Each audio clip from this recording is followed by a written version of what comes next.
Have you ever trusted someone so completely that their betrayal felt impossible until it happened?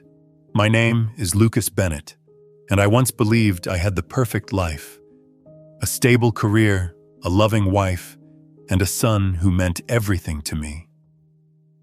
But one evening, one unexpected message shattered that illusion forever. What followed wasn't just a struggle to reclaim my dignity.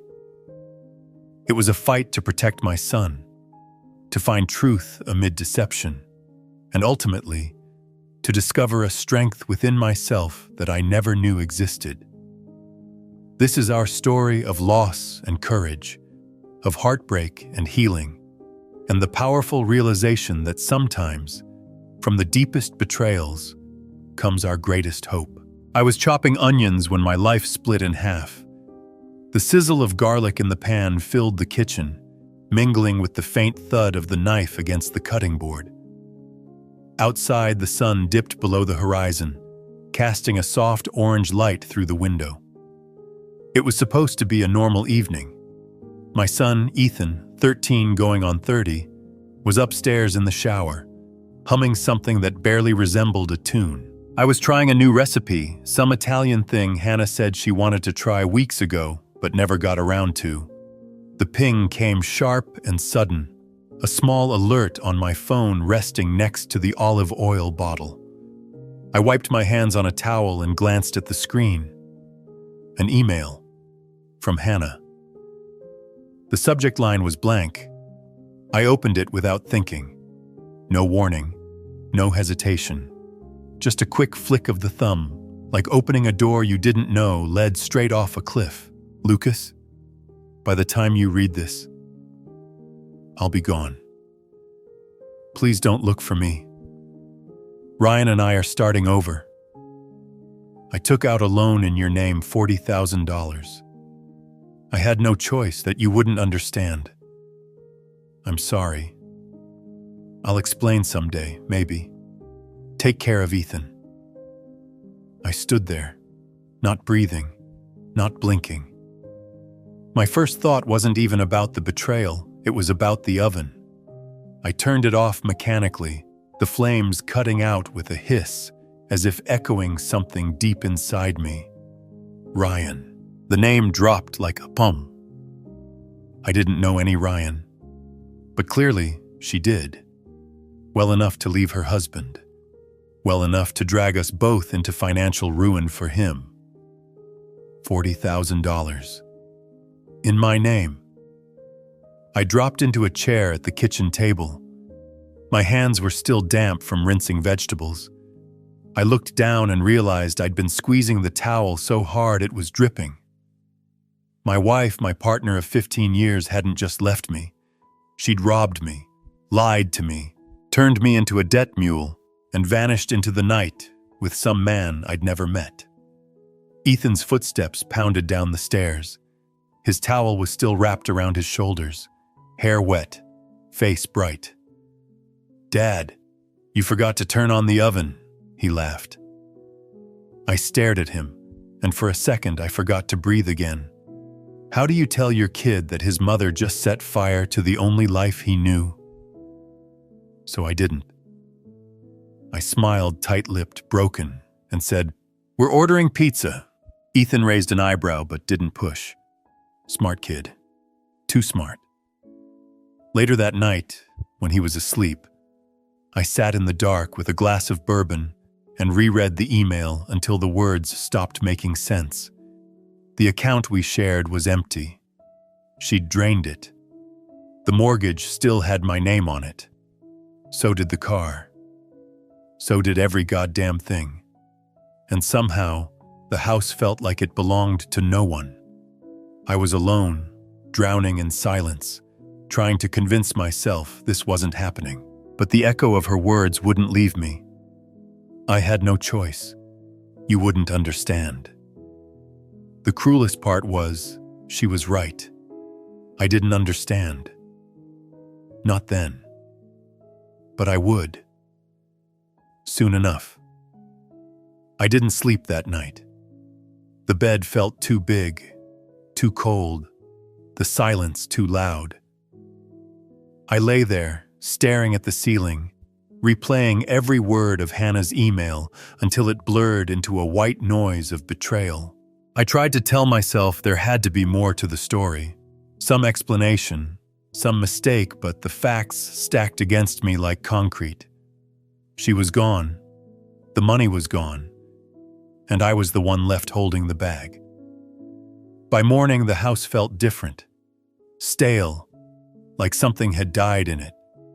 Maybe it had trust, marriage, whatever life we'd been faking. I made coffee on autopilot and sat at the kitchen table, not because I was hungry, but because I needed to feel like something was still normal. The first thing I did was log into the joint account. Balance, $0.03, 3 cents. That was what 15 years had been reduced to. I checked credit cards next. One of them, an old card we hadn't used in months, was now maxed out. Purchases from luxury boutiques, online travel agents, private chauffeur services, charges I didn't recognize, names I'd never heard of. The billing address had been changed 2 weeks ago to a P.O. box in San Diego. I'd never even been to San Diego. I wasn't just dealing with infidelity. This was calculated. The worst part wasn't the theft. It wasn't the betrayal, or even the debt. It was realizing she hadn't told me because she'd never planned to. If I hadn't seen that email, I wouldn't have known until the banks came knocking, until Ethan and I were standing on the curb with foreclosure notices in our hands. Speaking of Ethan, he walked into the kitchen just as I was calling the bank. He had that look, half curious, half worried. "Dad, where's Mom?" I froze. For a second, I considered lying, saying she left early for a trip, saying she was staying at a friend's, saying anything but the truth. But the truth has a way of pressing against your chest until you can't breathe around it. "She's not coming back," I said slowly. "Not for a while, maybe not ever." His face didn't crack the way I expected. Instead, he nodded like he already knew. "You're not surprised," I said. He looked at me, jaw tight. I saw her texting someone. His name was Ryan. She laughed a lot when she talked to him. She started hiding her phone when I came in the room. I thought it was weird. I swallowed hard. So he'd seen it too. And he'd said nothing, just like me. We both ignored the signs until the explosion came. "Ethan, It's okay," he said, and his voice broke just a little. I didn't want to make it real." "Neither did I, kid. Neither did I." After he went back to his room, I logged into our digital records and pulled every document I could find. Loan agreements, tax returns, credit reports.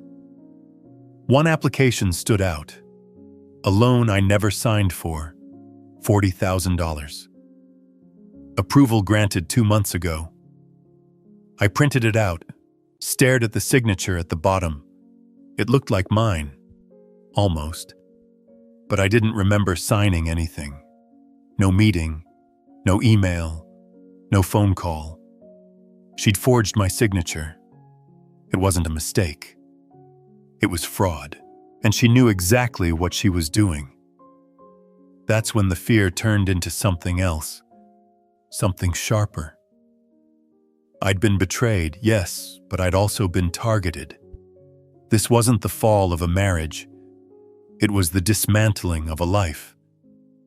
One stroke at a time, carefully planned, quietly executed. I looked around the house at the furniture we'd picked together, the photos on the wall, the mug with "Best Wife Ever" still sitting by the sink, and realized something else.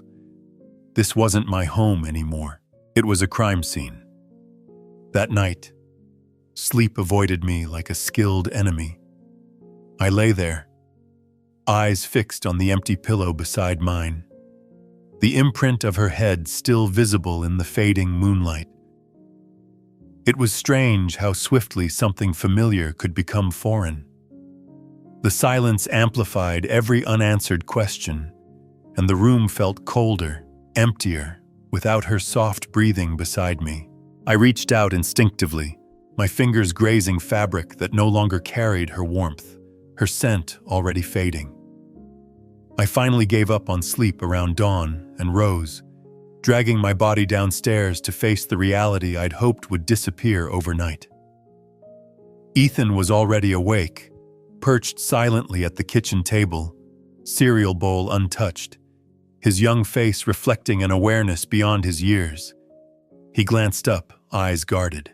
"You okay, Dad?"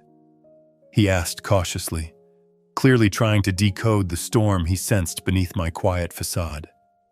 I wanted to lie. I wanted to protect him, shield him from the betrayal that had shattered my reality. But I saw in his eyes that he already sensed far more than I'd intended. "I've had better mornings," I admitted softly, sliding into the seat across from him. I forced a smile, brittle around the edges. He studied my face closely, silent for a long moment. Then, with a quiet firmness he'd inherited from me, he said, "Mom's not coming back, is she?" His directness startled me. My son had always been perceptive, sensitive to nuances most adults overlooked. I shook my head slowly, unable to hold his gaze, guilt and grief warring in my chest. "No, Ethan. She's made a choice." He swallowed, fighting tears, but nodded, steadying himself with a bravery that broke my heart more deeply than Hannah's betrayal. "It's because of Ryan, right?" "How do you know about Ryan?" "I saw Mom texting him once, when she thought I wasn't looking." Ethan's voice shook slightly, and he quickly wiped his eyes, embarrassed by his vulnerability. "She told him she loved him. I didn't know what to do. I thought maybe she was just confused." My throat tightened painfully. "You should have told me, Ethan." He looked down, shoulders tense. "I didn't want to ruin everything." I reached across the table, gripping his hand. "This isn't your fault. It was never your responsibility to protect me. That's my job." Ethan squeezed back, his small, sturdy grip grounding me in that moment of devastation. "We'll be okay, Dad." I smiled bitterly, realizing how quickly he'd grown overnight, forced into adulthood by a truth neither of us wanted. After Ethan left for school, I faced the grim reality waiting in the silence of the empty house. My hands shook as I logged into our joint account. It took only a few keystrokes to confirm what I already knew deep down. Zeros stared back at me from a screen once filled with hard-earned savings. Every penny gone. Hannah had systematically emptied it, leaving nothing but the trace of betrayal. A surge of anger overcame my initial numbness, raw and hot. How could I have been so blind? Memories surged, Hannah shopping impulsively, vague explanations for unexplained purchases, sudden weekend getaways. I'd always dismissed it, trusted her implicitly. Now every moment rewrote itself in my mind, each memory tarnished. I took a deep breath, trying to regain control. Rage wouldn't help Ethan or me now. I had to think clearly. First, I called the bank explaining the unauthorized transactions. The representative's polite apologies felt meaningless as he promised an investigation, but his tone hinted at doubt after all. Hannah was my wife. The account had been shared willingly. There were no guarantees, he warned, but they would try. My stomach twisted. Trust had blinded me, and now that trust was weaponized against me. By afternoon, I stood in our bedroom doorway, looking at Hannah's closet. Empty hangers hung lifelessly, drawers ajar with traces of hurried departure. Her absence was glaring, intentional. She hadn't just left. She'd wiped herself clean from our shared life. I sank onto the edge of the bed, overwhelmed by waves of humiliation and fury. I'd built my identity around being a devoted husband, a reliable father, someone stable. But Hannah's betrayal had exposed a painful truth. Maybe I'd been too comfortable, too passive, too oblivious. A small voice inside asked cruelly, "Did you deserve this?" I shook my head sharply, refusing to give in. Whatever my shortcomings, I didn't deserve deceit and abandonment. I rose and went to Ethan's room, leaning against the doorframe. His bed was neatly made. Baseball trophies lined up proudly. Sketches of superheroes taped on the wall. This room, untouched by Hannah's departure, felt like the last safe haven in the storm. Ethan needed me now more than ever. And truthfully, I needed him too, his courage, his trust, his unwavering belief in me. "Lucas, you'll figure this out," I whispered fiercely, speaking strength back into myself. "For Ethan, you have to." As the sun dipped again, marking one full day since my life had been upended, I walked downstairs, determination gradually hardening within me. Hannah had tried to erase me, to break me, but she underestimated one crucial thing. She'd forgotten who I really was. And soon, she'd remember. That evening, after Ethan returned from school, a tense silence lingered between us, heavier and deeper than before. Dinner was a quiet affair, neither of us speaking more than a few words. It wasn't until the dishes were cleared and Ethan sat down next to me on the couch that I felt the atmosphere shift. The television played softly, an indistinct murmur in the background, providing an illusion of normalcy we both desperately needed. "Dad," Ethan began cautiously, his voice cracking slightly, betraying emotions he'd been holding tightly all day. "Can we talk?" I turned to face him fully, sensing the weight behind his simple request. "Always, Ethan. You know that." He took a deep breath, eyes fixated on his intertwined fingers. The silence stretched unbearably. I wanted to encourage him, but something told me to wait. He was gathering strength, courage, and I owed him the patience to find his own words. Finally, he spoke, softly at first, but his voice grew stronger as the burden released. It wasn't just one message. I saw Mom texting Ryan several times. I didn't say anything because I thought maybe it was just a misunderstanding, that it didn't mean anything. His words stabbed sharply, an unexpected pain layered with the confirmation of Hannah's betrayal. Yet what hurt most was seeing the torment in Ethan's eyes, the guilt he should never have carried. "I'm sorry, Dad," he whispered, his voice barely audible, tears glistening but unfallen. I thought I could ignore it, pretend it never happened. I didn't want you and Mom to fight. I didn't want everything to fall apart. His shoulders trembled, and I reached out instinctively, pulling him close. Ethan was 13 but suddenly seemed younger, smaller, as if the revelations had stripped away layers of innocence too quickly. "Ethan," I spoke firmly, forcing strength into my voice despite the ache tightening my throat. "None of this is your fault. You understand that, right?" He nodded against my chest, but his small fists clenched tight, betraying lingering doubt. "If I'd told you sooner, maybe—" "No," I interrupted gently yet firmly. "There's nothing you could have done to prevent this. This is between your mother and me. We both made choices, Ethan, and hers. Her choices were her own, not yours, never yours." He pulled back slightly, eyes red-rimmed, cheeks flushed. He searched my face as if trying to find any sign of blame, any sign of disappointment. I held his gaze steadily, determined he would find only trust there, only love. "Do you think she left because of us?" Ethan asked suddenly, his voice barely a whisper, heavy with a vulnerability that tore at me deeply. I shook my head firmly, cupping his face in my hands, forcing him to look at me directly. "Absolutely not. Listen carefully. Your mother leaving had nothing to do with you, Ethan. Nothing you could have ever done would have changed this.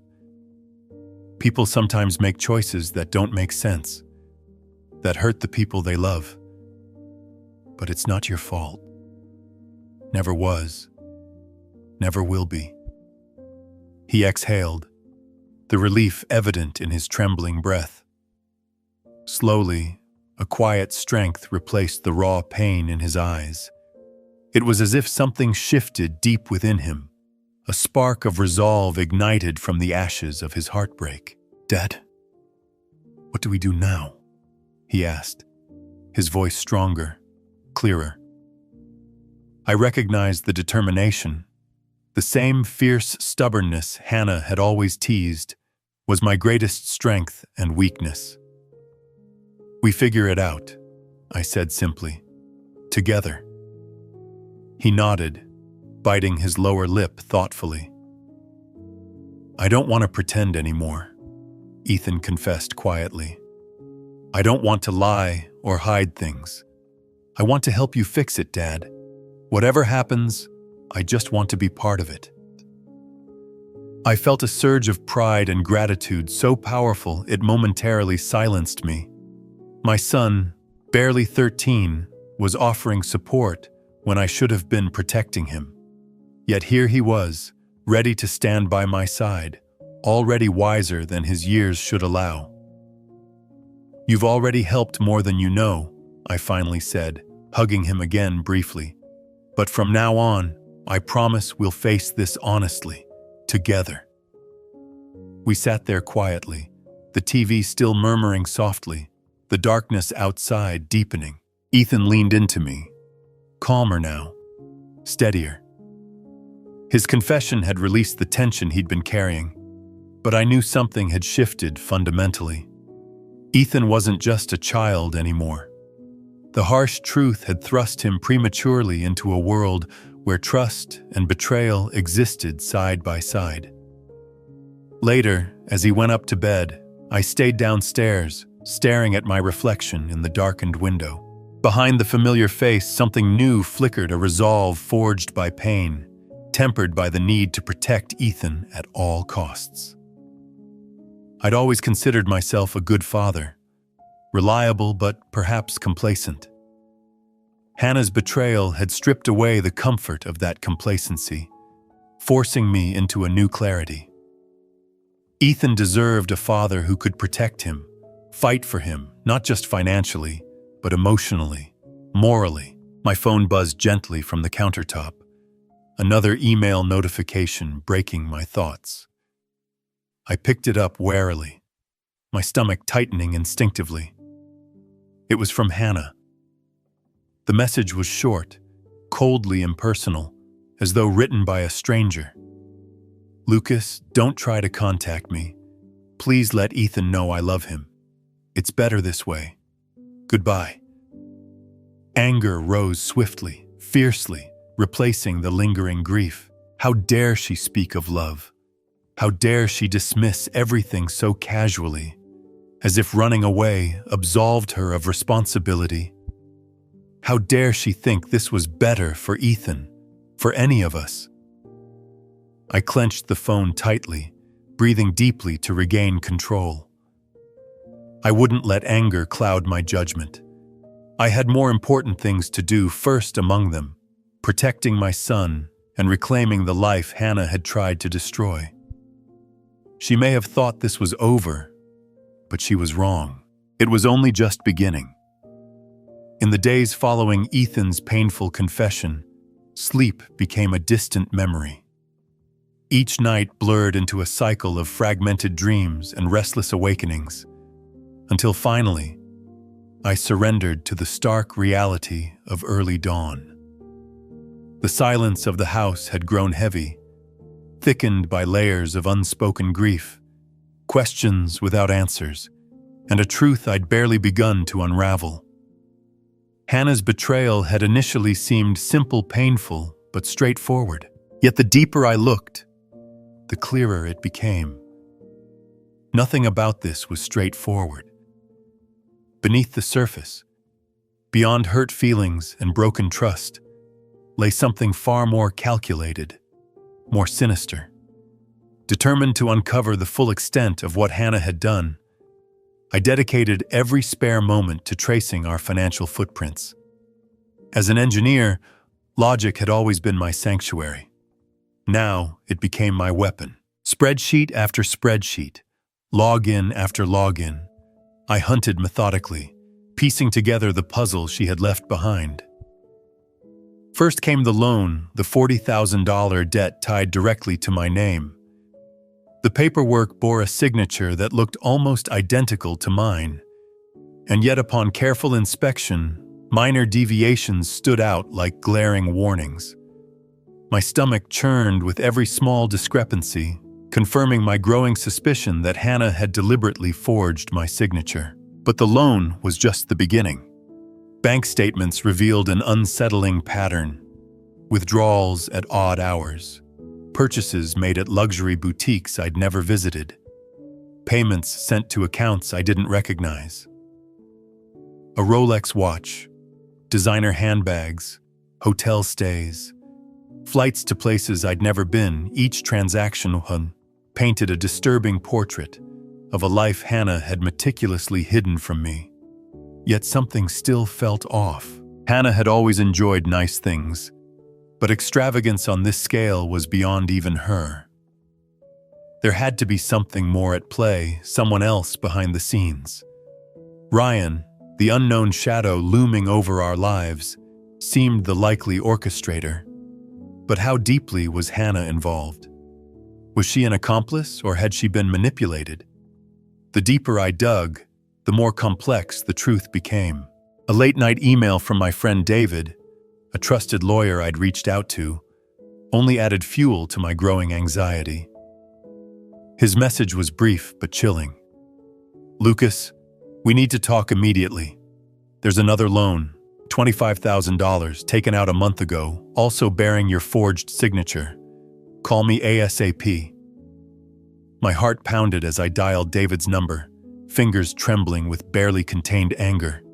His voice, calm and steady, confirmed my worst fears. "Lucas, whoever orchestrated this is dangerous," David said solemnly. "These aren't just random fraudulent loans. They're calculated steps, part of something bigger.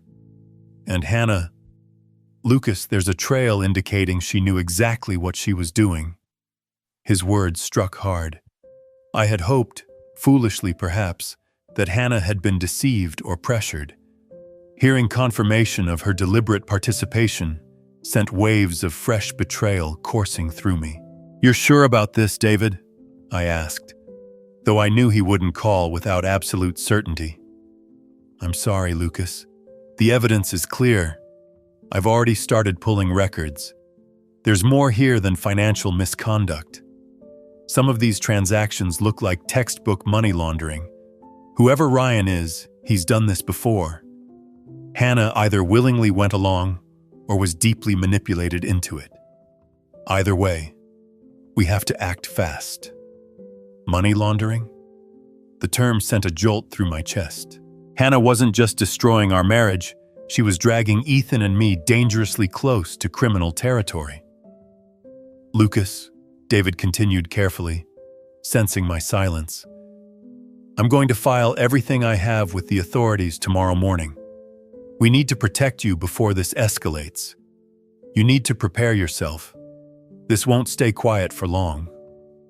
I hung up, feeling simultaneously numb and furious. My life had been transformed overnight from ordinary chaos to an elaborate nightmare, crafted meticulously by someone I had once loved deeply. Hannah hadn't merely abandoned us.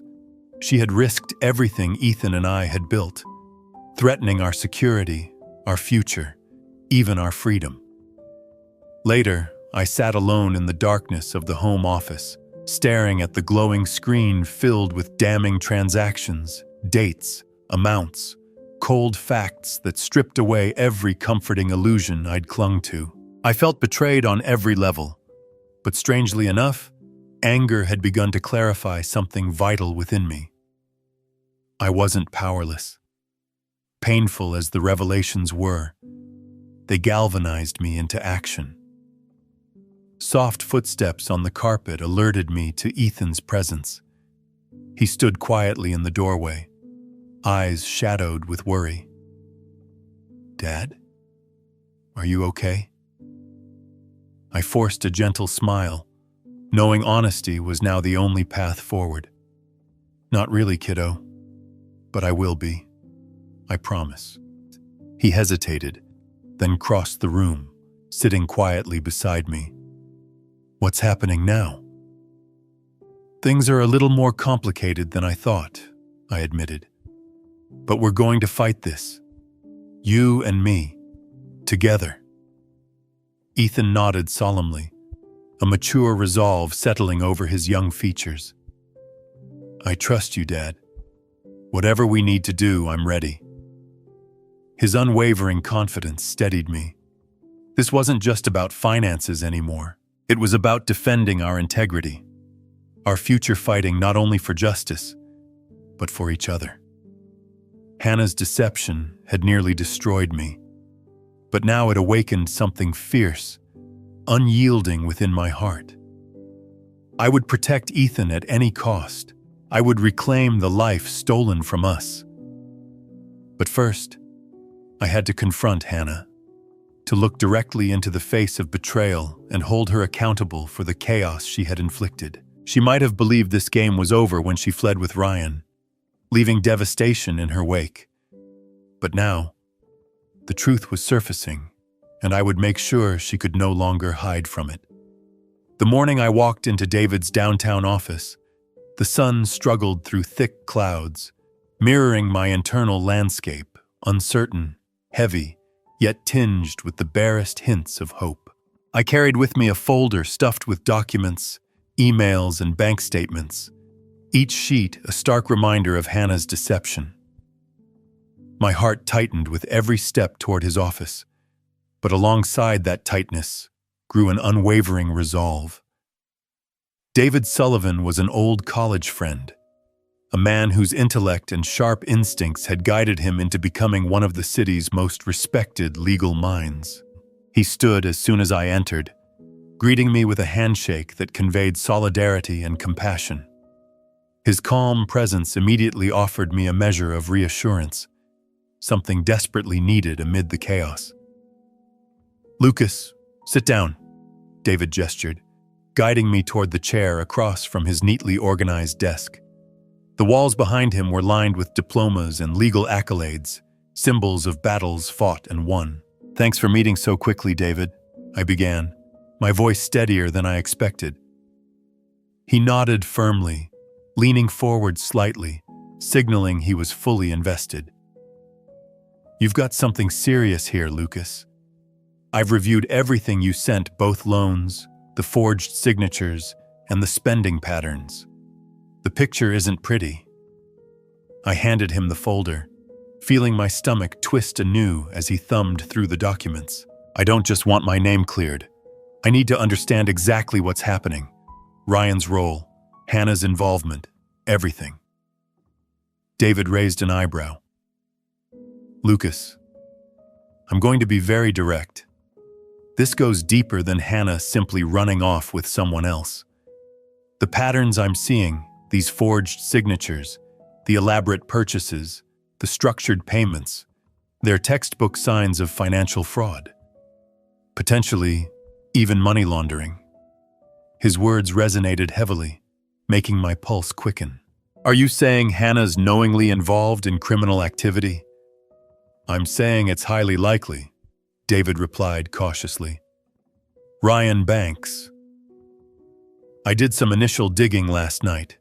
He's been flagged before, involved in questionable financial activities linked to shell companies. There were prior investigations, nothing fully prosecuted, but enough to put him squarely on authorities' radar. My jaw tightened involuntarily. How did Hannah even get involved with someone like that? David sighed sympathetically. I don't know yet, but I suspect manipulation played a part. You mentioned unusual behavior, spending patterns changing, her personality shifting. Ryan may have targeted her specifically. Someone vulnerable, dissatisfied.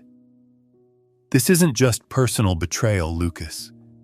This is potentially criminal exploitation. My fists clenched unconsciously, anger simmering beneath the surface. So what do we do next? David's expression hardened slightly, shifting into professional mode. First, we build an airtight case. We collect more evidence, confirm every transaction, every forgery. I'll start coordinating with law enforcement, carefully bringing them in. But we move cautiously. We need Hannah and Ryan unaware of our actions until we have enough to ensure justice. How long will this take? I asked, anxiety slipping into my voice despite efforts to remain composed. A few weeks at least, David admitted honestly. Financial cases like this require meticulous preparation. But we have one advantage. They likely assume you'll panic or withdraw, not mount a counteroffensive. They'll underestimate your resolve. A grim smile tugged at my lips. Then they don't know me very well. David matched my smile, nodding firmly. I know, but there's another thing, Lucas. Ethan, how's he coping with all of this? I took a deep breath, a wave of protectiveness washing through me. He's stronger than I ever imagined, but it's taken a toll. He's hurt, confused, angry. Yet he wants to be involved, wants to help fight this. David paused, choosing his next words carefully. I understand. Just be cautious. Keep communication open, but protect him from the harsher truths. He's still just 13. He needs to know you've got this handled, that you're in control even if you don't always feel it. I know, I said quietly. That's exactly what I plan to do. David leaned back slightly, evaluating me closely. Lucas, you're stronger than you think. I've seen a lot of clients buckle under less. Your resilience, your clarity, it's impressive. Hold on to that. It's your greatest asset right now. His words fortified me, reinforcing the foundation I'd begun building amidst the chaos. Thanks, David. I can't tell you how grateful I am for your help. He reached across the desk, shaking my hand once again with genuine warmth. We're going to fight this together, Lucas, step by step until it's resolved. As I left his office, the heavy clouds outside had begun to thin, patches of blue peeking through. The metaphor wasn't lost on me. Hannah had shattered our lives. Ryan had tried to exploit us, but now the tables were turning. Armed with clarity, strategy, and the backing of someone like David, I was no longer a passive victim. Stepping into the brightening sunlight, I felt something new and empowering. Determination that replaced helplessness. Resolve that filled the void left by betrayal. Hannah and Ryan had underestimated me, thinking they could manipulate and discard me without consequence. They were wrong. Pain had given me clarity. Betrayal had sharpened my resolve, and now I was ready to fight. Not just for my own dignity, but for Ethan's future, for justice, and for every truth Hannah had tried so desperately to bury. The discovery of the second loan hit me harder than the first, deeper, more personal. $25,000, another sum I'd never borrowed. Another betrayal I hadn't imagined possible. Sitting across from David once again, staring at the stark reality laid bare before me, it felt as though Hannah was twisting a knife she'd already plunged into my heart, embedding it deeper with meticulous cruelty. David laid out the paperwork methodically across his desk. Each document, another brick building a wall between my former life and the new reality. "Lucas, look carefully here," he instructed, his voice professional but softened by compassion. "This signature, like the other loan, looks convincingly yours at first glance. But see this?" He pointed at a subtle discrepancy in the way the L curved. "It's slightly exaggerated, almost perfect, but not." I leaned in, hands clenched tightly together, anger simmering beneath the composed mask I'd adopted. Each forgery felt personal, each carefully crafted letter an insult, a violation. "This can't just be about money, David," I said, my voice low and strained with the effort of containing my rage. Hannah knew exactly what she was doing. She knew how much this would hurt. David nodded slowly. "Unfortunately, you're right. But I think we're dealing with something beyond simple spite. These purchases aren't random. Each one fits a certain profile: high-end watches, handbags, resort stays, luxury items easily resold or converted into cash. It's classic laundering behavior. Ryan is undoubtedly orchestrating this, but Hannah is more involved than I initially suspected." I swallowed the bitter taste rising in my throat, betrayal thickening into something heavier, more toxic. "So, she willingly became part of this scheme?" He sighed, understanding the struggle visible on my face. "It appears that way. We tracked the money to various luxury stores, private boutiques, even a resort villa rented under an alias. Lucas, Hannah's involvement isn't passive, it's active. Every piece of evidence suggests she knew exactly what she was doing." The truth seared through me like an open flame, scorching away whatever remnants of sentimentality lingered. Hannah hadn't merely left me. She'd methodically dismantled our lives, exploiting trust built painstakingly over years.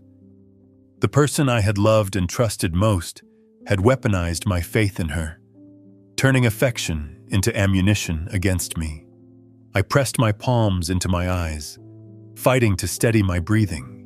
Anger surged again, hot and potent, mixing with grief. "She could have destroyed Ethan's future too," I muttered bitterly. "What kind of mother does that?" David hesitated briefly before responding carefully. "Desperation can make people unrecognizable.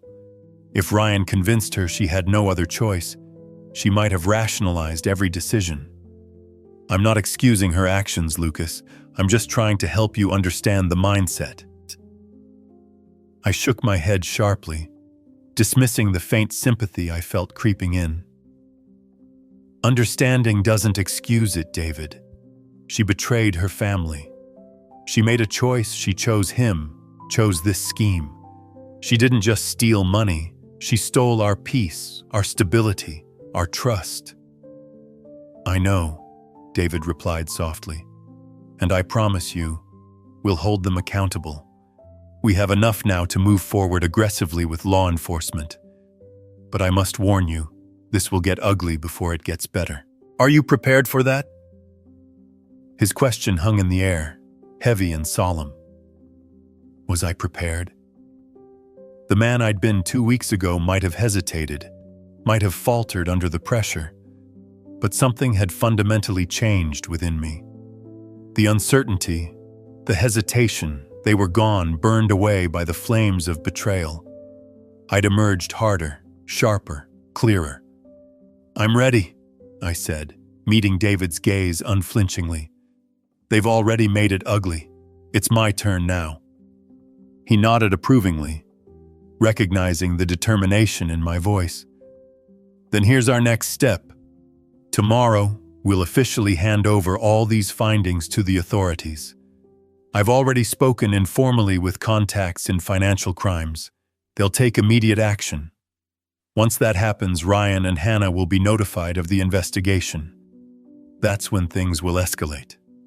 "Escalate how?" David leaned back slightly, speaking frankly. "They'll panic. They'll try to discredit you, spin narratives, potentially even threaten lawsuits. They'll try intimidation, pressure tactics, anything to weaken your resolve.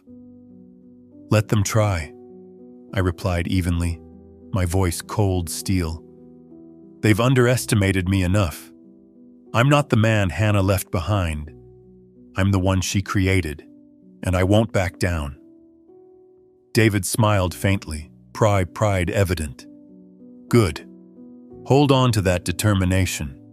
Keep your communication with Ethan strong. He'll need your support, your clarity. And Lucas, prepare yourself emotionally. This fight won't be easy, but I believe you're ready. We stood, shaking hands once more, a promise exchanged, solidified by friendship and shared purpose. I left his office with clarity sharpened by anger, resolve tempered by pain. That evening, I sat down with Ethan, openly explaining without overwhelming details the steps we were taking. His maturity, his quiet bravery astounded me yet again. He listened attentively, nodding seriously, eyes shining with a wisdom no child should possess so early. I knew Mom changed, he finally said softly, absorbing everything. But I didn't think she'd hurt you like this. Are you scared, Dad? I placed my hand firmly on his shoulder, sincerity burning in my gaze. I was, Ethan. But now, I'm just determined. She's your mother, but she made choices that put us both at risk. And right now, my priority, my only priority, is protecting you. He took a deep breath, steadying himself visibly. I trust you, Dad. We'll get through this. His simple trust warmed something within me, strengthening my resolve further. Hannah had underestimated not just me, but Ethan's resilience too. We weren't merely victims. We were fighters now, united by loyalty, by truth. As I watched Ethan retreat upstairs for the night, I felt a calmness replacing my initial turmoil. Hannah's betrayal had broken something within me, but it had forged something else far stronger in its place. A bond of unbreakable trust between father and son, and a steely resolve that would see justice delivered. This wasn't merely about reclaiming stolen money or clearing my name. It was about reclaiming dignity, integrity, and the safety of our future. Hannah and Ryan had no idea the strength they'd unleashed, but soon enough, they would. The deeper we dug, the darker Hannah's past became. It was strange. I'd thought I knew her completely, that I'd understood every corner of her life. Yet every document, every revelation from David stripped away another layer, exposing painful truths about a woman I'd apparently never truly known. I sat across from David at his office once again, the gentle hum of the air conditioning providing a cold background to the warmth of rising anger and confusion within me. David looked unusually grave as he placed another folder before me, hesitating briefly before he spoke. "Lucas, there's more," he said carefully, gauging my reaction. "I think you should brace yourself." "I'm braced," I said tersely, but deep inside, uncertainty knotted my stomach, my resolve tested again by what was sure to come. David cleared his throat gently, opening the folder. About 10 years ago, Hannah was involved in a startup company. It was called Brightwave Innovations, a tech venture she founded with a few partners. The idea was innovative, but mismanaged from the start. Eventually, they went bankrupt. I frowned, leaning forward. She never mentioned this. "I'm not surprised," David continued steadily, "because bankruptcy wasn't the full story. Toward the end, the investors accused Hannah and her partners of financial mismanagement, essentially fraud. They alleged intentional misuse of funds, false reporting of company assets, the works. It got ugly quickly. My breath grew shallow, disbelief warring with reluctant acceptance. Why wasn't I ever aware of this? Because the charges were quietly dropped, David said, his voice softening slightly, aware of how heavily this revelation landed. A private agreement was reached, settlements, confidentiality clauses, everything carefully buried. Hannah was legally bound to silence, but morally, she could have told you. I felt as if someone had punched me in the gut, the air leaving my lungs swiftly. She hid it all these years, this entire part of her past? Yes, David nodded sympathetically. She likely feared judgment or rejection, or she convinced herself the past could stay buried forever. But that's not the only troubling aspect. During this period, Hannah briefly dated someone connected to the company. Someone named Ryan Banks. I leaned back sharply, stunned by the revelation. Ryan was involved even then? Yes. He wasn't officially a founder, but he had ties to some key investors. Ryan has a history of orchestrating fraudulent schemes, primarily financial manipulation. Hannah likely didn't know fully who he was back then, but he certainly knew her. And Lucas, he has a documented history of manipulating vulnerable individuals, involving them in his schemes. Pieces fell together with chilling clarity.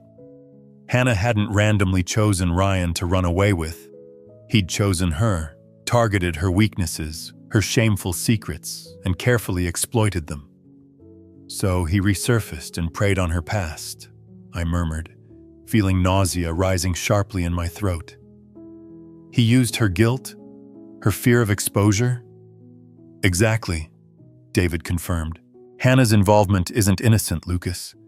She made active choices to deceive you, but it's also clear Ryan manipulated her. He found her at a vulnerable point, isolated her emotionally, made promises he likely never intended to keep. Hannah is culpable, but she's also a victim. Anger and grief clashed inside me, creating a chaotic internal storm. Hannah had betrayed me cruelly, yet the revelation of her victimization complicated my rage, made it difficult to view her simply as a villain. Her actions were undeniably wrong, yet I couldn't erase the memories of the woman I'd loved. The laughter, the kindness, the moments of genuine tenderness we'd shared. Who was she truly? A fraud, or simply flawed and broken? I exhaled slowly, shaking my head to clear the confusion. What does this mean for our case? David straightened, returning to his professional focus. It strengthens our position significantly. We have a clear pattern: historical deception, manipulation by a known criminal. The authorities will see Hannah both as perpetrator and victim. Ryan, however, will face harsher scrutiny. He's been on their radar for years. This might finally be enough to bring him down. So, where do we go from here? I asked quietly, determination firming again within me. We keep compiling evidence, David said decisively. We're already cooperating closely with the Financial Crimes Division. They're building a strong case against Ryan, and Hannah's involvement will ensure she's thoroughly investigated as well. Ultimately, they'll both be held accountable, but Ryan is the primary target. I nodded slowly, clarity once more replacing confusion. Hannah's past had brought me fresh pain, yet also understanding. She'd buried herself in secrets, so deeply hidden she believed the lies herself. Ryan was clearly a predator, yet Hannah had still chosen deception over honesty, secrecy over trust. My compassion was not limitless. I could feel sympathy for her entrapment, but I would not allow myself or Ethan to become collateral damage in her destructive choices. Later that night, I sat quietly in Ethan's room, watching him sleep peacefully. Innocence still softened his features, though the trials of recent weeks had etched subtle lines of worry on his young face. How would I explain these latest revelations?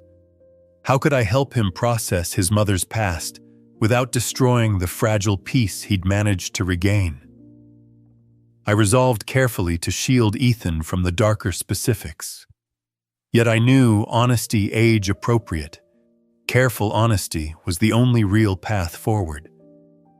Ethan needed trust restored, even if the truth was painful. I placed a gentle hand on his shoulder, silently promising him strength, protection, and truth. He stirred softly, sighing in his sleep, oblivious to the silent oath his father made beside him. Returning downstairs, I faced the quiet darkness of our home, a house once filled with laughter, now echoing with absence and betrayal. Yet beneath the ache, I felt something new, something deeper and more resilient. Hannah's secrets had nearly broken me, yet facing them had uncovered a strength I never knew I possessed. Ryan and Hannah had built their deception upon layers of secrets, convinced that hiding the past meant controlling the future. But I was learning the painful truth. Burying secrets never made them disappear. It only gave them power. But the time for hiding was over. Now the secrets were mine to wield, and I would use them to reclaim our lives and bring both Hannah and Ryan to justice. Days passed with an uneasy quiet, each moment tense, stretched thin by hidden anxieties. Ethan had grown more withdrawn, spending longer hours alone in his room, his silence increasingly difficult for me to interpret. I worried endlessly about how much he understood, how deeply he hurt, and how desperately he must want some sense of control in the chaos that Hannah had unleashed. Late one evening, as I was lost in paperwork at the kitchen table, my phone suddenly vibrated violently against the wooden surface, startling me. The caller ID flashed an unknown number. I hesitated for only a heartbeat before picking up. "Hello?" A man's voice erupted through the line, angry, sharp, each word dripping venom. "Lucas Bennett, you have no idea who you're messing with. Back off immediately, or you'll regret it." My pulse quickened, adrenaline shooting through my veins. "Who is this?" The man laughed bitterly, mockingly. "You know exactly who this is. Your stupid little threats won't scare me or Hannah. She's with me now, you pathetic fool. If you keep poking around, you'll wish you never started." Realization hit hard. Ryan. A jolt of anger surged through me, instantly eclipsing any fear I might have felt. "I'm not scared of you, Ryan. Hannah made her choices, and apparently so did you." He chuckled darkly. "You'll regret your arrogance. Your email threats won't stop us. They'll only make things worse for you. Watch yourself." The line clicked, abruptly dead. My email threats? My confusion sharpened into clarity. Ethan. My heart pounded as I raced upstairs, taking the steps 2 at a time. His bedroom door stood slightly ajar, the glow of a computer screen illuminating his anxious face. When I pushed the door open fully, Ethan jumped slightly, quickly minimizing the email window, but I'd already seen enough. "Ethan," I said firmly, stepping into the room, fighting to keep anger from overwhelming me. "Did you send an email to Hannah and Ryan pretending to be me?" He turned slowly, eyes wide with guilt and fear. "Dad, I had to do something. They can't just get away with this. It's not right." My voice softened despite myself, his obvious distress penetrating my initial anger. "Show me the email, Ethan." Reluctantly, he reopened the window, eyes lowered in shame. The message was short but clear. "Hannah, Ryan, your fraudulent loans are under investigation. Stop running. You won't get away with this. Lucas." I sank down onto Ethan's bed, rubbing my forehead in frustration. Why, Ethan? Why didn't you come to me first? His voice cracked slightly, desperation raw in his tone. Because you're already doing everything you can, Dad. And they hurt you. They betrayed us. I wanted them to be scared too. I wanted them to know they couldn't just break us. I exhaled deeply, torn between anger at his recklessness and immense pride in his courage. But Ryan's threat still echoed loudly in my ears. Ethan, I understand why you did it. I began carefully, measuring my words. I know you feel powerless, but actions have consequences. Ryan just called me and he's furious. This isn't a game. These people are dangerous. Ethan's eyes filled with tears, anger and fear battling openly within them. I'm sorry, Dad, I didn't think. That's just it, Ethan. You didn't think. What you did was reckless. My voice softened again, seeing his pain. But it was also brave. Just promise me from now on no more acting alone. We're in this together, remember? He nodded quickly, fiercely wiping his eyes. I promise. But Dad, are we really going to be okay? I wrapped an arm around his shoulder, pulling him close. Yes, because now they know they can't silence us or push us aside. You made that clear. But leave the rest to me and David. Trust us to handle it, okay? He relaxed slightly, visibly relieved, yet his shoulders remained stiff with lingering tension. I knew he carried burdens far heavier than any boy his age should ever shoulder. Later, after Ethan had finally fallen asleep, I stepped outside into the cool night air, breathing deeply. My hands trembled slightly, adrenaline still simmering from Ryan's threats. Fear mingled with anger, but beneath it all rose a steady, determined resolve. Ryan had expected us to retreat, to fold under pressure. Instead, Ethan had unknowingly ignited something more potent within me. A fiery, protective determination. It was no longer just a fight for justice or financial survival. It was a battle for our dignity, our right to be safe, to feel secure.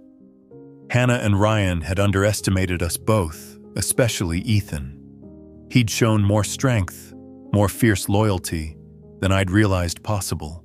Returning inside, I glanced briefly at Ethan's room, quietly promising again that I would never let anyone threaten him, hurt him, or take away his sense of safety ever again.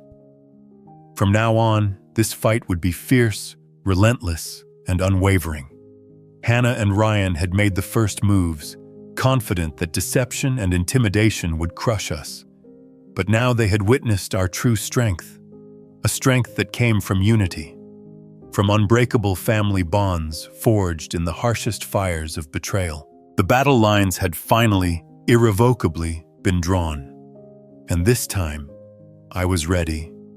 2 days later, Ethan and I stood in front of the luxurious seaside resort Hannah had chosen for her new life. The pristine grounds and elegant lobby felt painfully at odds with the grim reality of why we were there. We found them by the poolside, relaxed under an umbrella.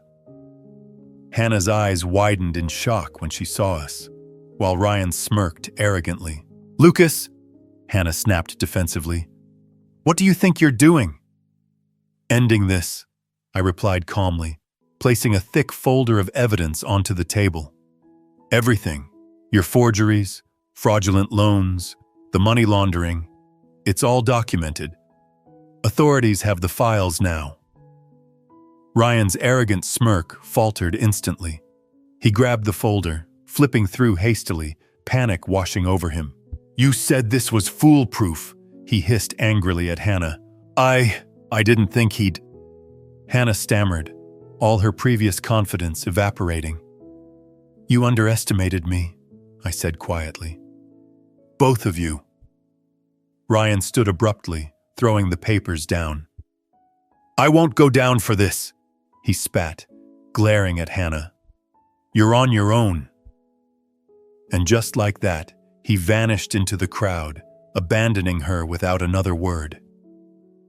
Hannah sat frozen, humiliated, fear clear in her eyes. She opened her mouth as if to speak, but no words came. "Dad," Ethan whispered, squeezing my hand gently. "We've done enough." I nodded slowly, looking at Hannah one final time, not with anger, but with quiet strength. "You made your choices, Hannah. Now you face their consequences." Turning away with Ethan at my side, I felt a weight lift from my shoulders. The war wasn't over, but this battle, our battle, had finally turned. Late that night, a hesitant knock echoed softly through the quiet hotel room Ethan and I had rented nearby. My heart sank slightly, anticipating who would be on the other side. I opened the door cautiously, revealing Hannah, her eyes red, her posture defeated. "Lucas," she whispered, her voice fragile. "Please, can we talk?" I stepped into the hallway, carefully closing the door behind me to protect Ethan from overhearing. "There's nothing left to discuss, Hannah." She reached out instinctively, then quickly withdrew her hand, recognizing the firm boundary I had drawn. "I was wrong, Lucas. I know I've hurt you. But Ethan, he needs his mother. Can't we try just for him?" Anger surged within me, swift and controlled. "You lost the right to use Ethan as your excuse the moment you chose deceit and betrayal." Her eyes widened, startled by my newfound strength.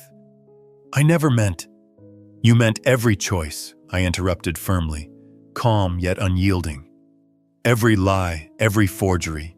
You didn't just betray me. You betrayed Ethan's trust too. Your actions nearly destroyed us." She stared at the ground, tears streaming silently down her cheeks. "Lucas, please." "No more excuses, Hannah," I said softly, yet decisively. "It's over. Face what you've done. Own it. Ethan deserves honesty, even if it hurts. And so do I." Her shoulders trembled as she finally accepted the finality in my voice.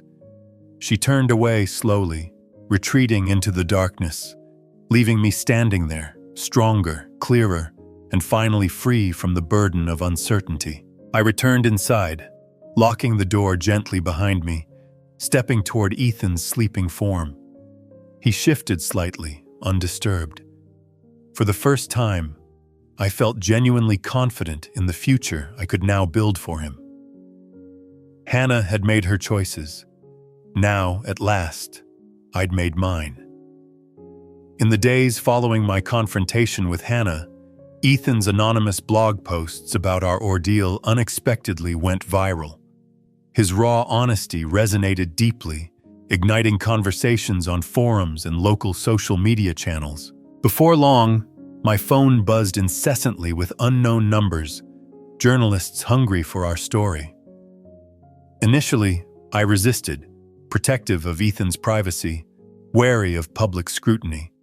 But when a respected local reporter named Susan Grant reached out, something changed. "Lucas," she said earnestly, seated across from me at a quiet coffee shop, "your story matters. Countless people face financial abuse in silence. Speaking out could help others." I glanced at Ethan, who nodded softly, determination clear in his eyes. "Dad, it's our story. We shouldn't hide anymore." I took a deep breath, feeling the weight of responsibility. "All right, let's do it." Susan's article ran the next day, powerful and unflinching, shining a fierce light on Hannah and Ryan's actions. Overnight, our private struggle became a community rallying cry against financial abuse and deception. Messages poured in support, solidarity, empathy. Ethan's courage had sparked something bigger than either of us had imagined.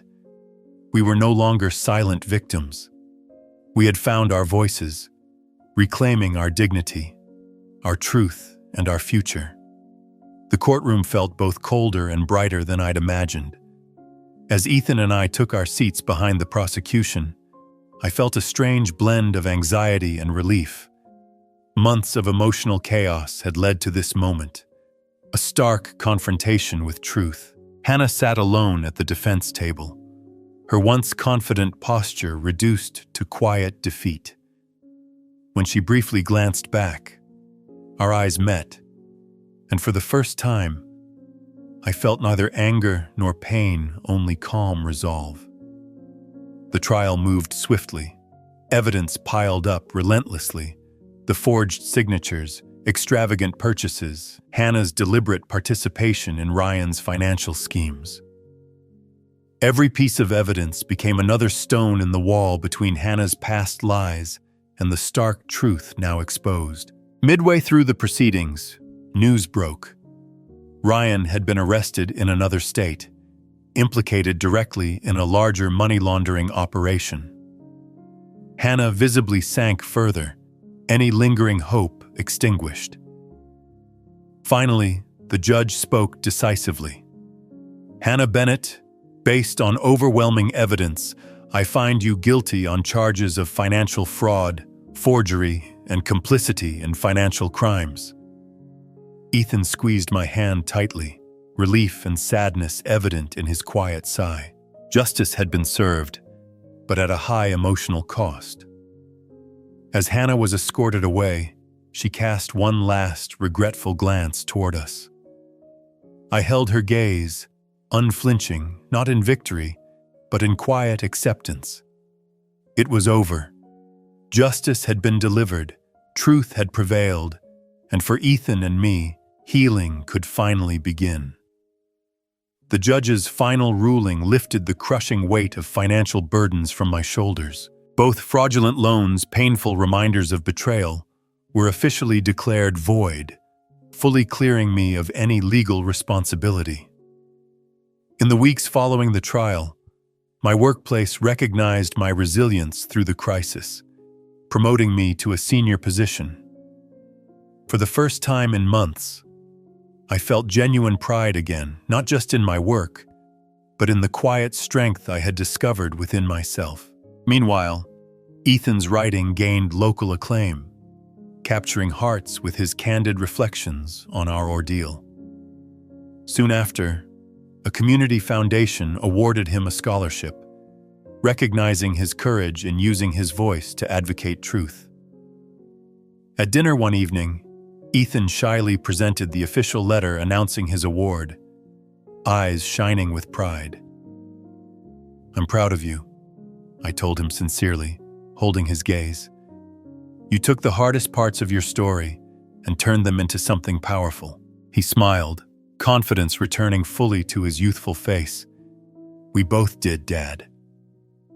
That moment crystallized our vindication, not just legal, but emotional and personal. After months of uncertainty, Ethan and I had finally reclaimed control, dignity, and the strength to rebuild. The day we moved into our new apartment, I realized how little space we truly needed to feel at home.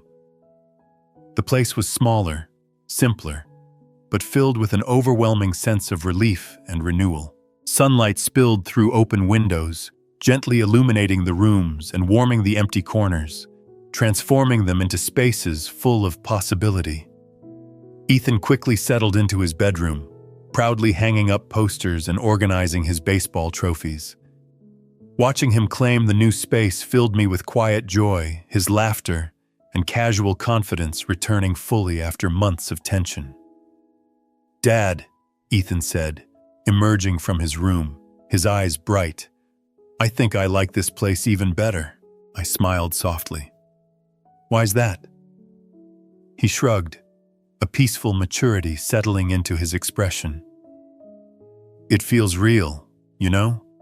Like us." His words resonated deeply. In losing everything, we had discovered what truly mattered: honesty, trust, and each other.